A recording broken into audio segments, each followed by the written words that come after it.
அன்புடன் காலை வணக்கம். புனித மார்க்கு எழுதின செய்தி 8ஆம் அதிகாரம் 14 முதல் 21 வரை உள்ள இறைவார்த்தைகள்.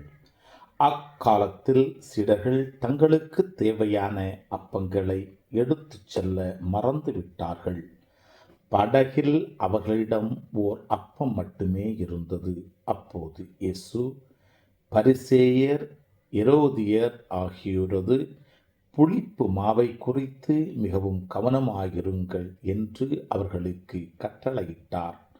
அவர்களோ தங்களிடம் அப்பம் இல்லையே என்று ஒருவரோடு ஒருவர் பேசிக்கொண்டிருந்தார்கள். இதை அறிந்த இயேசு அவர்களை நோக்கி, நீங்கள் உங்களிடம் அப்பம் இல்லை என ஏன் பேசிக்கொள்கிறீர்கள்? இன்னுமா உணராமலும் புரிந்து கொள்ளாமலும் இருக்கிறீர்கள்? உங்கள் உள்ளம் மடுங்கியா போயிற்று? கண்ணிருந்தும் நீங்கள் காண்பதில்லையா? காதிருந்தும் நீங்கள் கேட்பதில்லையா? ஏன் உங்களுக்கு நினைவில்லையா? 5 அப்பங்களை நான் 5000 பேருக்கு பிட்டு அளித்தபோது மீதியான துண்டுகளை எத்தனை கூடைகள் நிறைய எடுத்தீர்கள் என்று அவர் கேட்க, அவர்கள் 12 என்றார்கள்.